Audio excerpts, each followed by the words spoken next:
Om Asato Ma Sadgamaya Tamaso Ma Jyotirgamaya Mrityorma Amritam Gamaya. Om Shanti Shanti Shanti. Om, lead me from the unreal to the real. Lead me from darkness to light. Lead me from death to immortality. Om, peace, peace, peace. Today's topic is preparing for meditation. Any endeavor to be successful needs sufficient preparation before we launch into it. Meditation is no exception. The quality of our meditation depends on how we acted and prepared ourselves for that at other times when we are not meditating. Everybody prepares for whatever they are going to undertake. Say an athlete, before competition prepares oneself with proper diet, exercise, rest, sleep. All these are important, along with regular practice of that particular sport. And now we are in spring, we all, most of us will be doing some work in the garden. Before planting anything, we need to prepare the soil, remove the stones and twigs and other things, then fertilize, water the soil before we plant the seedling. All this need preparation. What about, so meditation does not need preparation? Yes. Often what happens is people just go for launch into meditation without adequate preparation. No, meditation also needs a lot of preparation. In meditation, we are trying to keep our mind fixed on a sacred idea or object. As soon as we try to fix the mind on it, we realize how restless our mind is. Yet, this restless mind is the only instrument that we have to practice meditation. So, preparation is very, very important. Haphazard meditation practices can lead to frustration for a beginner, as that person struggles to focus the mind. Some may even abandon the meditation altogether. Recently, I read about an article that appeared on the BBC website a few months ago called How Too Much Mindfulness Can Spike Anxiety. According to the writer or practitioner, that person, after practicing mindfulness for some times, I'm quoting here, rather than relaxing, my heart would begin to accelerate, or my inner monologue would take a nasty turn as unpleasant memories and feelings of failure and hopelessness flooded my mind. These events became so frequent that I now only use mindfulness occasionally. Now, this comment points to some of the misconceptions about meditation or mindfulness. The first question we have to deal with is, why do we meditate? What is the purpose of meditation? Is it to get some sort of control over our mind and thereby reduce the level of stress, improve our memory, gain some supernatural powers? These may happen if you are meditating properly, but that's not the aim of meditation. The real aim of meditation is to achieve the highest goal of human life, namely God realization or self-realization or realizing one's own divine nature. another idea has to be clarified. Meditation is to be practiced for a long time with patience and perseverance. There is no instant realization, self-realization. However much people may say within a week, within a month, within a year, you will have self-realization. However much they market like that, it doesn't happen. There is no instant realization. It's not something to be taken as a fancy or another exciting novelty. No. Meditation has to be taken seriously and has to be practiced for a long time to have, get the result. And the guidance of an experienced teacher is also necessary.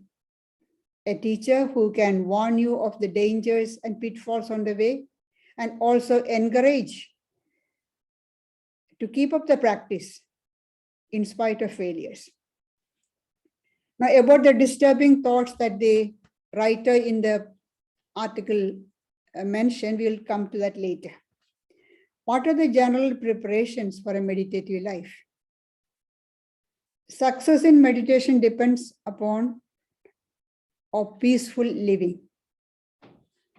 If we conduct our daily life and activities in a calm way, our mind would be calm, and the calm mind helps in meditation. So we have to remove harmful factors or behavior patterns and cultivate those activities or behavior patterns which are helpful in calming the mind. We have to remember that meditation is the sixth, meditation or dhyana is the sixth step in Patanjali's 8 steps of yoga. We have to start with the step 1 and then go 2. For the first and second steps, Patanjali gives us yama and niyama, the do's and don'ts of ethical and moral life, like practice of non-violence, truthfulness, non-stealing, chastity or brahmacharya, continence, and non-receiving of gifts. Then again, purity, calmness, austerity. All these we have to practice to some. They are not saying you become perfect in all those things, but we have to practice. These practices will help to lead our daily life in a calm way, and that will help the mind to be calmer.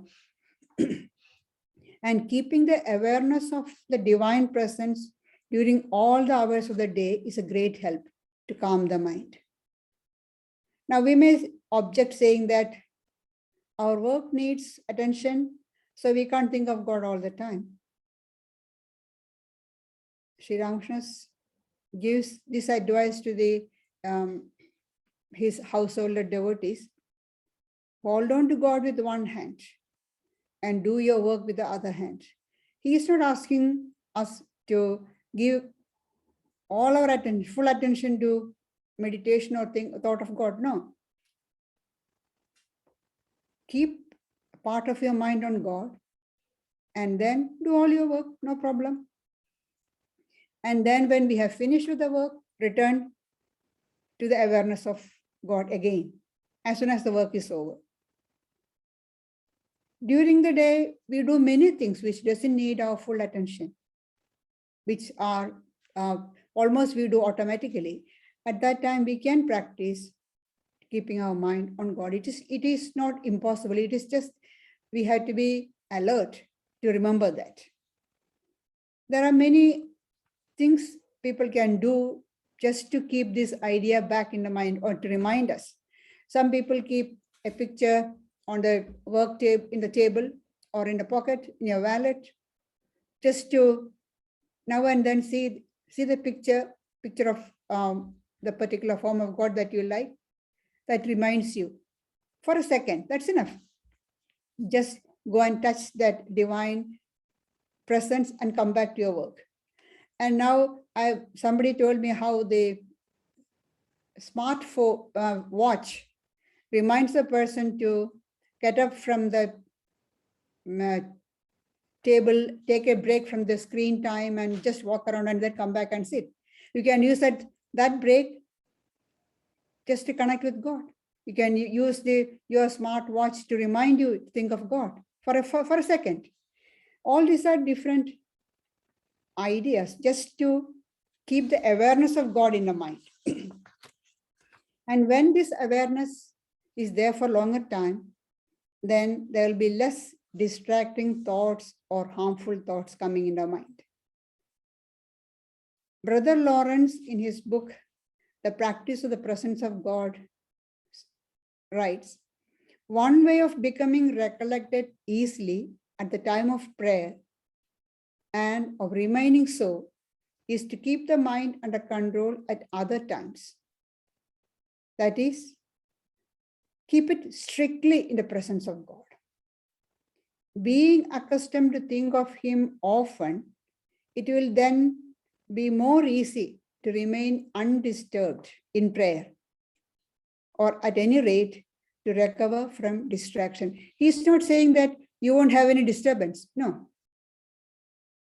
Even when you get undisturbed state will come only after long practice. But in the beginning, you'll be able to recover from distraction sooner. The condition of the mind depends a lot on the condition of our body. So the body has to be kept fit and healthy.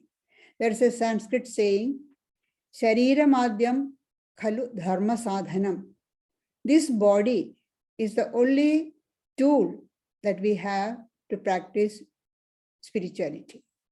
So we have to keep the body fit. If the body is unhealthy or sick, instead of concentrating the mind on God, the mind will be concentrated on the aches and pains. The illness of the body can drag the mind from thought of God to the body. It can happen even for adepts in meditation. Sri Ramakrishna's guru for Advaita Sadhana was a monk called Totapuri. He had a realized soul. He had attained Nirvikalpa Samadhi. And when he came to Dakshineswar, he usually stays, he's a wandering monk, he stays in one place only for 3 days. And when he came to Dakshineswar temple garden and saw Sri Ramakrishna, he realized straight away that this is a fit aspirant or receptacle for the practice of Advaita Sadhana. And so he initiated Sri Ramakrishna into Advaita Sadhana, and Sri Ramakrishna attained that high state of Nirvikalpa Samadhi within 3 days. But against his usual practice of leaving the place in 3 days, Totapuri could not just leave Sri Ramakrishna's presence, and he continued to stay there. He stayed there for 11 months in Dakshineswar. He had a robust health, no problem with, illness, but the water and air of Bengal affected his health, and he started suffering from blood dysentery. Sri Ramakrishna got him treated, getting medicine and all that, but it didn't have any effect. And Totapuri tried to forget the pain by sitting for meditation. He can just easily put his mind on the thought of Brahman and completely forget the body. But the pain of this dysentery was so severe that it dragged his mind back to the body. He again, with greater determination, put the mind back on the thought of Brahman. Again, it was dragged back to the body. So such is the condition of even experts. That is why they say the body has to be kept fit. Not that you pay too much attention, pamper the body. No, keep it fit with proper food, exercise, sleep, rest, everything. Everything has to be in moderation. So Sri Krishna in the Bhagavad Gita says, Yuktahara viharasya yukta chashtasya karmasya yukta swapnava bodhasya yogo bhavati dukkhaha. To one who is moderate in eating, sleeping, rest, recreation, yoga comes easily. And again, earlier the verse he says, yoga is not for who eats too much, who fasts too much, who sleeps too much, who keep awake too much. Now, everything has to be in moderation. Never try meditation after a heavy meal. All the energy is in the stomach trying to digest the food. And concentration of blood supply to the stomach means less blood flow to the brain, which is dull. And if we forcibly try to meditate at that time, then that may affect the digestion. So they say, don't meditate after a heavy meal. Before meditation, either you meditate after a time gap after the full meal, or have a light meal and then sit for meditation. Again, a starving person cannot meditate. As Swami Vivekananda says, religion is not for the empty stomach.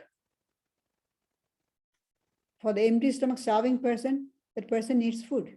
And Swamiji continues, to the starving one, God comes in the form of food.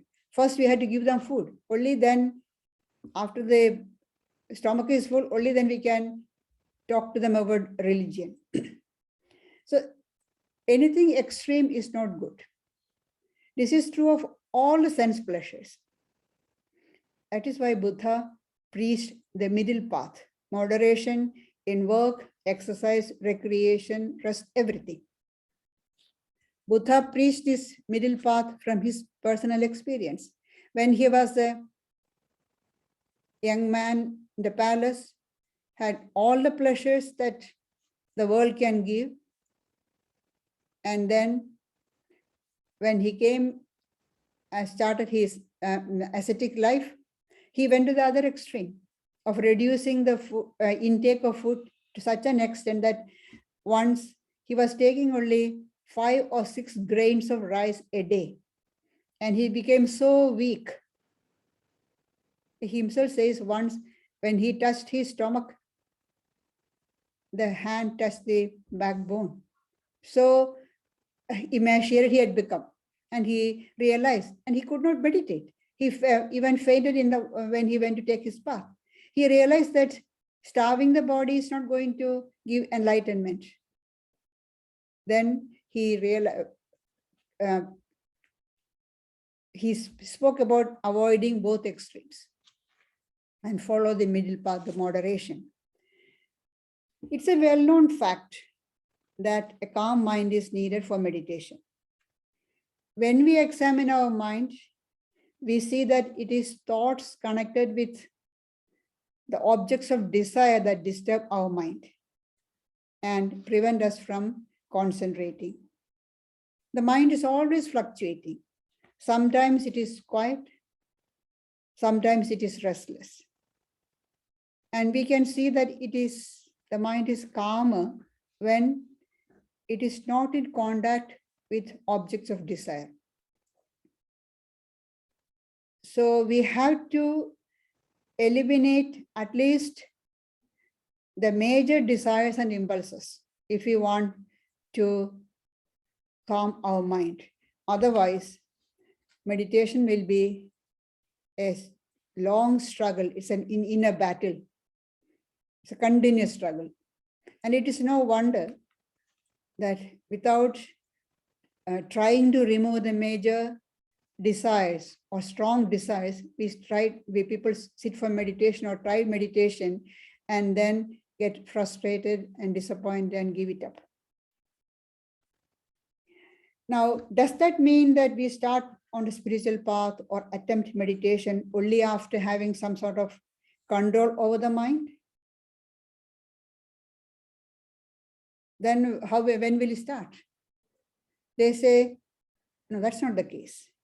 Whatever be the state of our mind, whether it is extremely restless or calm, whether it is full of worldly desires or with a little bit of love for God, doesn't matter. If we continue to fill our mind with thoughts of the divine, with high elevating thoughts over a period of time, then the desired change will happen, will come. The mind has got this unique capacity or quality of taking the form, the shape, the color of what we put into the mind. So even the average mind, if we fill average mind, the desire-filled mind, if we repeatedly put thoughts of God, thoughts of the divine into that mind, slowly, the mind will take that color. Sri Ramakrishna gives a story in that connection. A man went to steal. In Bengal, they have small ponds or dams in many houses. They have got wherever there's land. It's quite often we can see ponds, and they have fish there. So one man went to a garden house, means with the mansion is there, the vast garden is there, to steal fish at night. Some hearing the barking of the dogs, the guards came, the servants came with a torch and light and everything. So suddenly, how to escape? So he threw away the fish that he got back into the pond, sat under a tree as though in meditation, closed his eyes and sat as though he's in meditation. The servants came running. They couldn't find anybody. All they saw was a holy man sitting under a tree. So they went back, didn't do anything. Next day, the news spread in the village that a holy man is sitting under the tree. So people came with offerings of fruits, food, and some people even offered a little money, the holy man, and seeking his blessings. And this man started thinking, I came to steal, and I sat down as totally pretending to meditate, and they are showing so much of respect.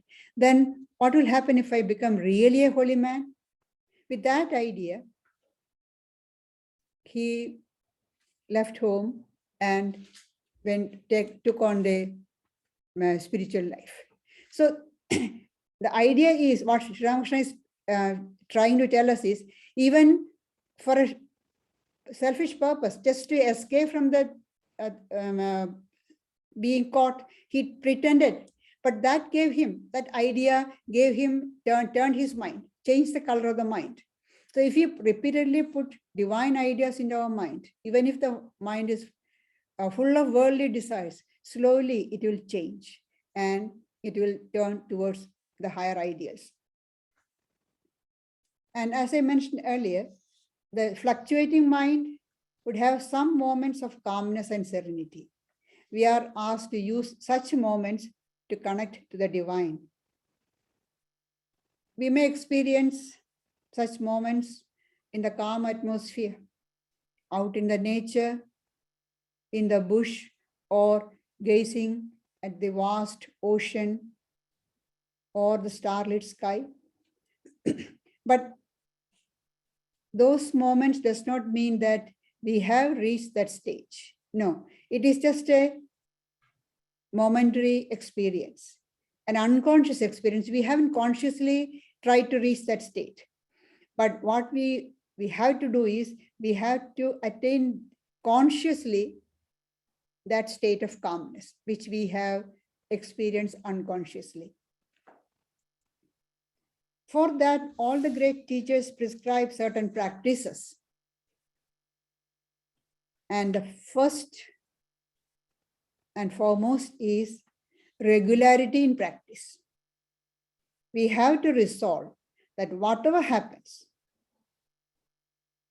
we will sit for meditation. The mind will bring in so many excuses to avoid that. And it doesn't matter even if in the beginning, our resolve is almost seems artificial, or if our practice is mechanical, doesn't matter. Regularity is important. Sri Ramakrishna used to praise the Muslims for their adherence to the practice of prayer. Wherever they are, whatever they are doing, at that particular time of prayer, they stop everything and pray for a short time, at least for a very short time, say 15 minutes, something like that. We give reason, so many reasons that I'm so busy, I don't have time at all. That's all excuses. We have got time for everything except for meditation. If you look at ourselves, if you analyze our daily behavior, we can see we have got time for everything else, but not for meditation. If you really wish, we will find time. And another excuse we hear is, oh, we are so worldly. How can we go to God with this mind? And that is all the more reason why we should go to God if the mind is worldly. Because God is the greatest purifier. We go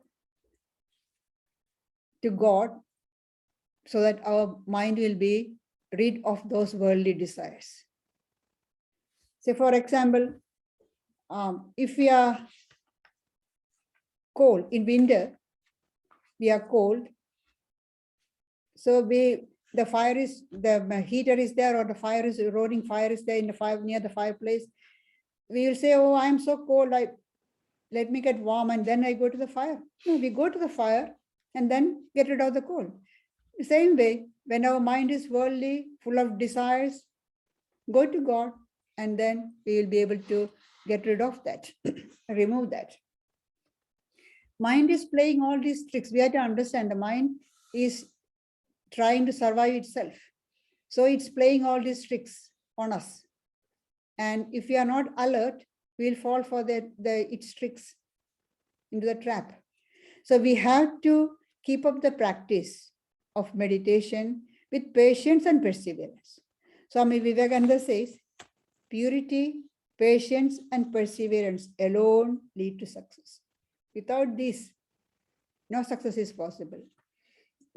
And another example we can think about is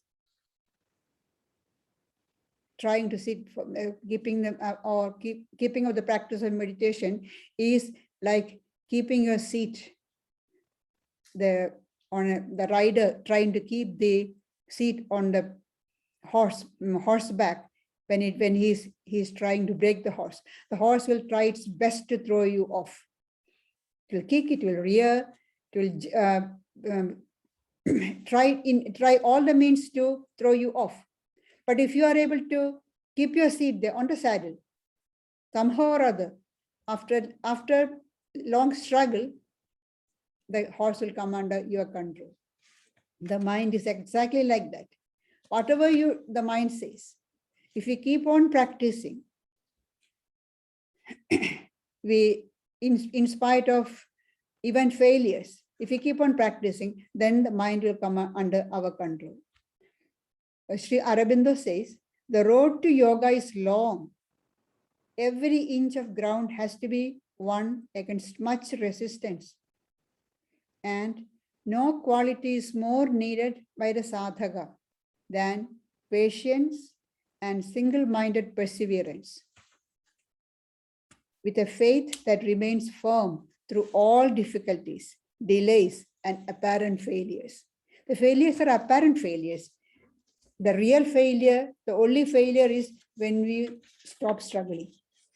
Otherwise, the failures does not matter.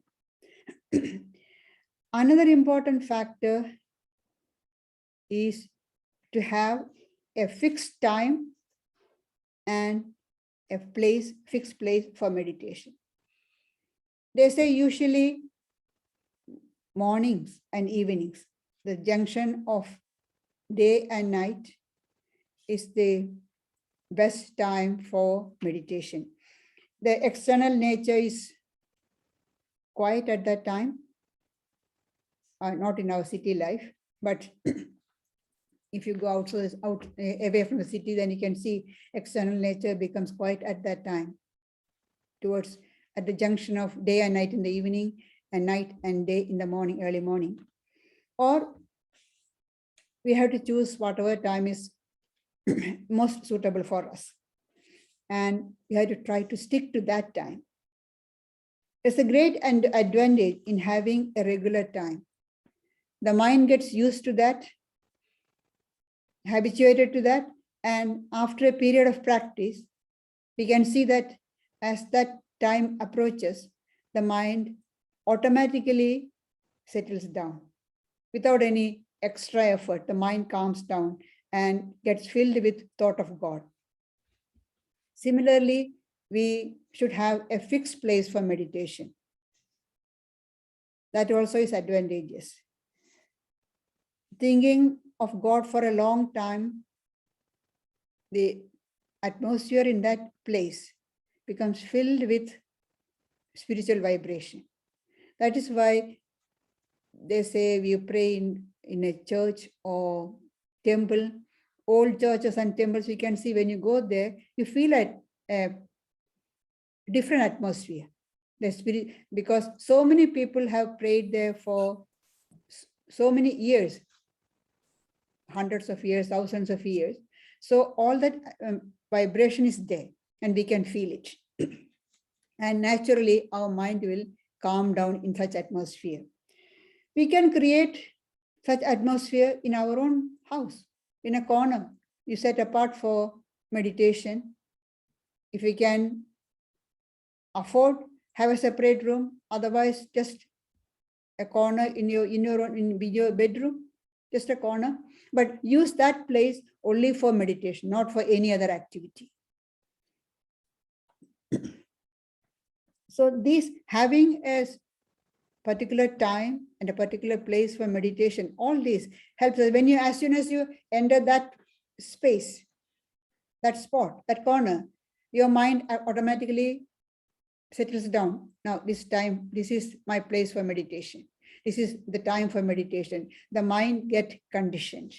These are all little helps to calm the mind and make it ready for meditation. Dhyana or meditation is described as the continuous flow of thought towards the higher ideal. It is complete absorption in the divine thought. But this does not happen all of a sudden. Our mind is scattered in all over the place. We are remembering the past, brooding over the future. So we have to get the mind concentrated. At present, when most of us, when we say, oh, we are meditating, what we are trying is just trying to concentrate the mind. When often people complain, oh, I can't concentrate. So it's no point my trying to meditate. It's not that they can't concentrate. What they mean is they can't concentrate on God or on the divine idea. They can concentrate on things they like to do. Say an interesting book they are reading. They concentrate, and if, or listening to interesting music, they concentrate. So it's not that they can't concentrate. They can concentrate on things external, on things to which they are attached. And in meditation, we are asked to concentrate without attachment, with detachment, and on a divine idea. That is difficult. But concentration is the only way to reach the stage of meditation. And meditation is one of the means to concentrate. They are interdependent, they have to go together. So Swami Brahmananda says, unless you meditate, you cannot control the mind. And unless the mind is controlled, you cannot meditate. But if you think, first let me control the mind and then I shall meditate, you will never succeed. You must steady the mind and meditate at the same time. The more you try to concentrate and control the mind, the meditation will be better. And as the meditation improves, you will find that our mind is more and more concentrated and under our control. The difficulty in controlling the mind is a well-known fact. Everybody knows. It's not something new for us in modern time. It's an age-old problem. In the Bhagavad Gita, we see Arjuna telling Sri Krishna, Chanjalam himana Krishna, Pramadhi balavadridham. This mind is so fickle, it's so hard to control. And Krishna didn't give any shortcut. If there was any shortcut, Krishna would have given him, because Arjuna is his dear friend. But Krishna, as well as later Patanjali, gives only one solution or one remedy or one means to control the mind. Abhyasa and Vairagya. Practice and dispassion. No other way.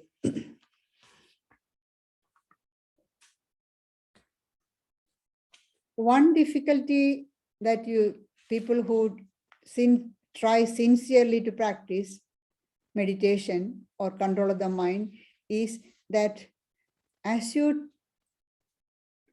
practice for some time, say few months, you find that more and more disturbing thoughts come up while they try to meditate. And they feel that they are not making any progress at all, rather slipping down, slipping back. Maybe you were better off before we started. Now more and more undesirable thoughts, wicked thoughts, evil thoughts are coming up. So meditation has made me only worse. The great teachers say that spiritual life has its ups and downs. There is nothing called progress in a straight line.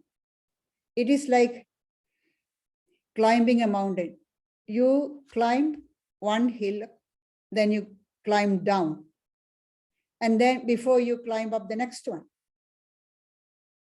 And every time you climb down into the valley, you are actually going up. You are on a level higher than the previous valley. You are always, even though you are climbing down, still it's a process of going up the mountain. Meditation or spiritual life is like that. It has its ups and downs. You may go forward for some time, then you feel as though you're going back. No, still its process is on forward only. And about these disturbing thoughts, as that person wrote on the BBC article that we mentioned earlier, it is natural in the initial stage. It happens. We have to remember that we are dealing with our mind. And the conscious level of the mind is only a very small part of our mind. It's the tip of the iceberg.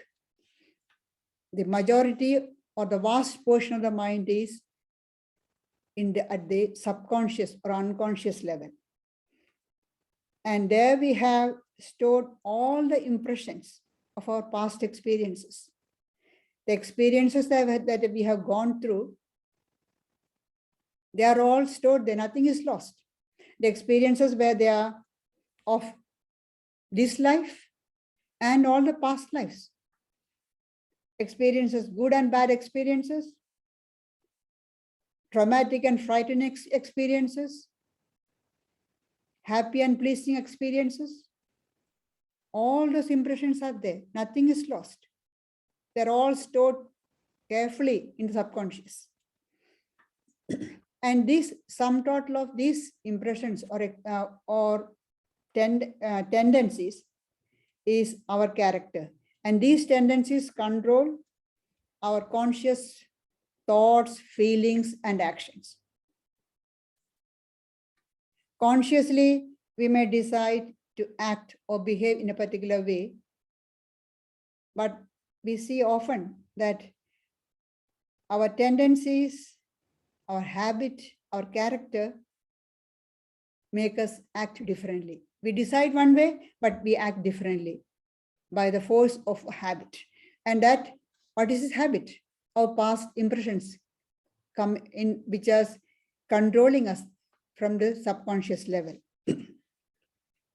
So how can we overcome this control of the subconscious mind and be free? The only way is to empty the subconscious mind. When we try to meditate, these impressions buried deep in the subconscious are released. It is like weeds coming up when we water the seedlings in the garden. Of course, we can pull out the weeds and throw them away. But how do we pull out the disturbing thoughts? By pouring in thoughts of God and flooding the mind with that, so that the disturbing thoughts are pushed out.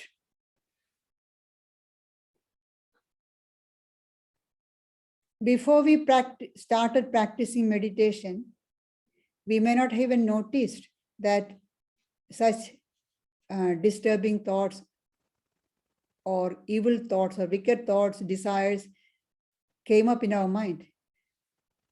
Because our mind is always restless and disturbed, so we didn't notice. It's like, say, a piece of cloth covered in mud. We don't see if there are any stains or anything, but you remove the mud, you make it a little cleaner, and then you notice all those stains. Our mind is like that. When your mind is full of desires and worldly thoughts, we don't see these disturbing thoughts coming up. But as we try to calm the mind, remove all the disturbance, try to make the mind calmer, purer, then all these things start glaring out. So it's a common experience of all those who, when we start on a spiritual path, that after some time we see all these disturbing thoughts come, evil thoughts come, wicked desires come. Then we wonder, oh, I think I was much better person before I started meditation. And this meditation has only made me my character worse. As the writer in the beginning we read, all hopelessness, all this came up. See, he wrote, the inner monologue would take nasty turn, unpleasant memories and feelings of failure, hopelessness, flooded. That's quite natural. All this come up. It's the mind is being stirred, the subconscious is being stirred up. And then all these things come up like poisonous gas coming up from the marshy field. So they say, don't get frightened. It's good that they come up, because that's the only way to eliminate them. And all these have to be eliminated from the subconscious mind. So when they come up to the conscious level, just ignore them.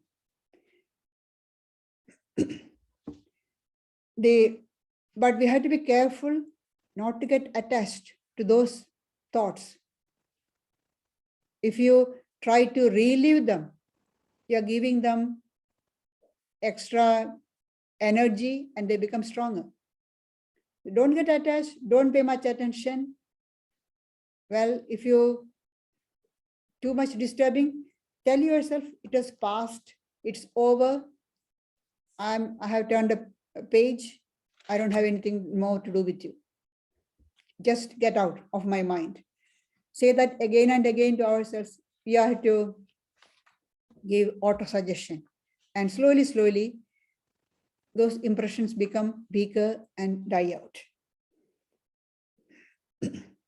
In that article mentioned earlier, the writer quoted as an authority an assistant professor of psychiatry and human behavior at Brown University, USA, who stated that, a quote, similar to attention-enhancing drugs like coffee, Ritalin, and cocaine, meditation can increase focus and alertness. But when taken too far, that can lead to anxiety, panic, and insomnia, because there is both neuroanatomical and neurochemical overlap between attention and arousal systems in the brain. Now, this professor who is quoted, he's saying, meditation taken too much of meditation may cause anxiety, panic, and insomnia. We are reminded of one incident in Sri Ramakrishna's life, or in the Gospel of Sri Ramakrishna, we see. Once Shivanath Shastri, a Brahma leader, commented that too much thinking about God confounds the brain. And Sri Ramakrishna's comment was, how can one become unconscious by meditating on God, consciousness itself? Then he adds, one is more likely to become so, that's unconscious, by thinking about material things. Meditation, if done properly, with necessary preparation, and under the guidance of a proper teacher, is the greatest help in spiritual life. But if it is done haphazardly, some practice not suitable for the particular individual temperament, and in the enthusiasm going at your own pace instead of or at a fast pace, rather than following the instructions of the teacher, that you go slow and steady, increase slowly, then this can happen. Otherwise, meditation done properly, in the right way, following the proper guidance, is the best help for spiritual life. I'll just conclude with what Swami Vivekananda once said about meditation. The greatest thing is meditation. It is the greatest approach to spiritual life. The mind meditating. It is the one moment in our daily life that we are not material. The soul thinking of itself, free from all matter. This marvelous touch of the soul. Thank you.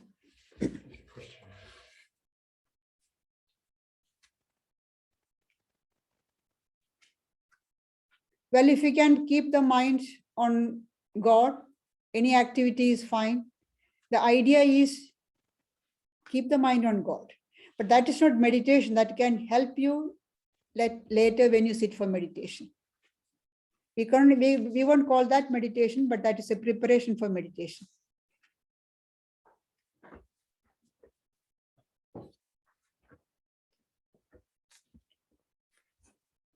Thank you for joining us this morning. We have our fortnightly Bhagavad Gita discussion coming up next Friday, the 1st of October. And it's a nice segue from, well, today's talk was a nice segue into the discussion next Friday night. We will be talking about the middle path. Both Buddha and Krishna advocated that, not to go to excesses in spiritual practices, let alone our daily life. And interestingly, the point will be raised that meditation is one of the yogas advocated by Sri Krishna, and we shouldn't undervalue the role of karma yoga, bhakti yoga, the devotional practices, and jnana yoga, the scriptural study, all important parts of the mix. And not everybody can get the time or otherwise have the temperament to do a lot of meditation. So that'll be some of the things we explore next Friday night. The next Sunday will be the monthly talk on the Gospel of Sri Ramakrishna by Gayatri Pranaji. And we will conclude with listening to a guided meditation by revered Prabhuji Ajay Pranamataji. And by the way, of course, we are keeping a close eye on the restrictions for COVID-19 and the lifting of the restrictions that could be coming up next month. We certainly are keen to reopen our Vedanta Hall as soon as we can.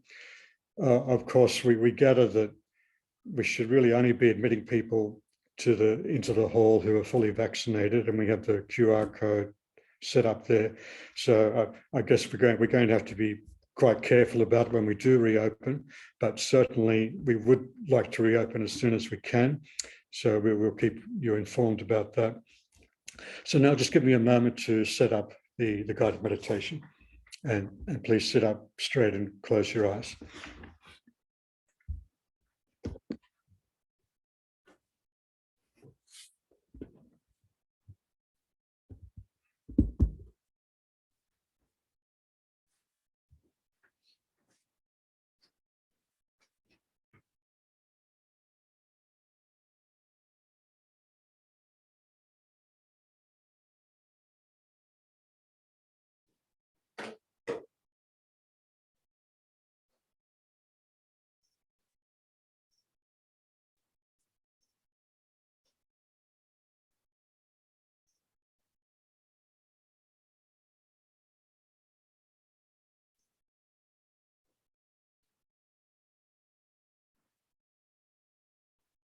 The rishis of Samaveda sing, listen to the melodious music of the divine poet. He plays upon the flute of love. The notes soar to high heavens and reach the distant stars. They dance on the raging waves of the sea. The earth, the sea, the sky, the stars are all woven together by the soft strains of the divine music. Its vibrations echo through the corridors of time in the endless canopy of the sky. That same music is ringing through every part of our body. The divine light of cosmic intelligence, which is of golden radiance and sweet resonance,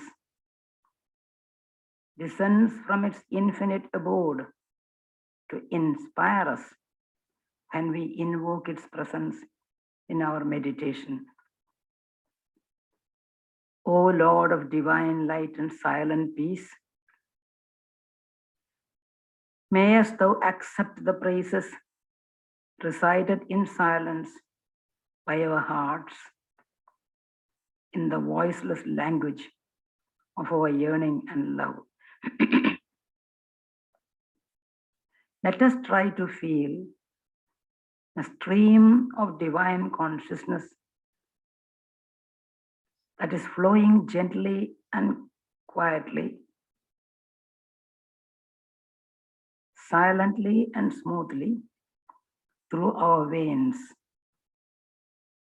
The light of supreme intelligence is shining in our intellect and illumining the pathway of our nerves and vital powers. The auspicious music accompanying the dance of the cosmic spheres is reverberating through our senses and organism in the celestial rhythmic flow. Awake, O sleeping beauty of my soul. The time of slumber and darkness is over. The storm and thunder of the night of ignorance and forgetfulness has passed away. The bright and glorious dawn of wisdom is appearing within the heart to lead us from triumph to triumph along the long illumined path of life.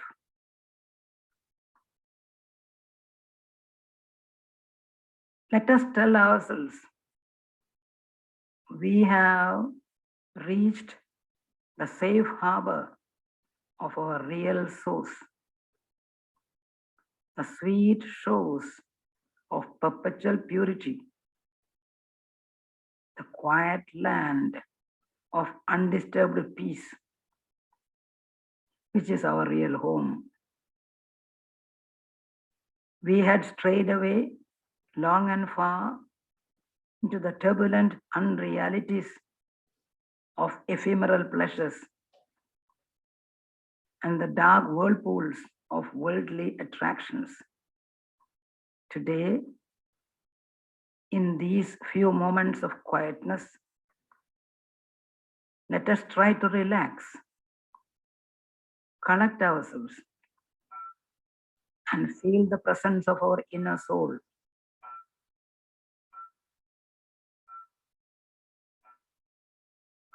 Let us try to see the limitless ocean of the blue waters of the cosmic heart, pulsating within us. Look closely. It is there. The large expansive stretches of the blue waters of the cosmic heart.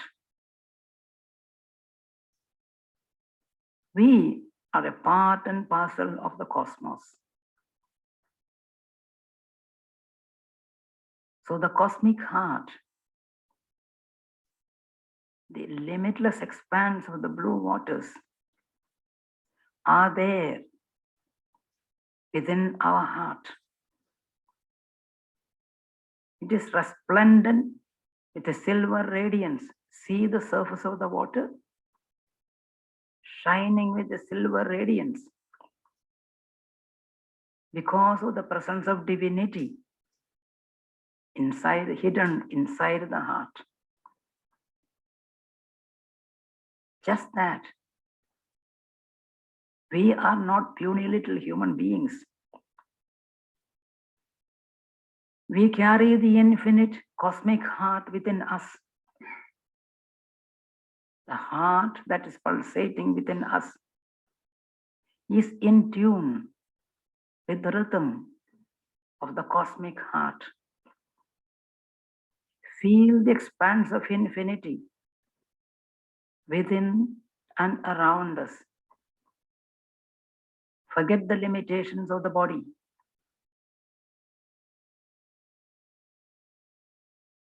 That is a transparent covering. We are within and without. The glittering, shining, resplendent waters of the cosmic heart are slowly pulsating, gently moving inside us and outside us. We are one with that. That is our real nature. These limitations of individuation, personalized form, are but imagination. We are infinite. Just feel the flow of strength rushing through every part of the body, which can stand as a balance between the infinity inside and the infinity outside. We are revived and renewed with the tremendous energy of infinite divinity. Just let us try to feel ourselves light, not heavy, just floating in the infinite shining blue waters of cosmic dimensions. It's all still, peaceful, quiet, silent. God is silence, and in silence, we can experience God. There is silence inside you. There is silence outside you. Feel the silence. Give up all limitations. We are infinite.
Hari Om.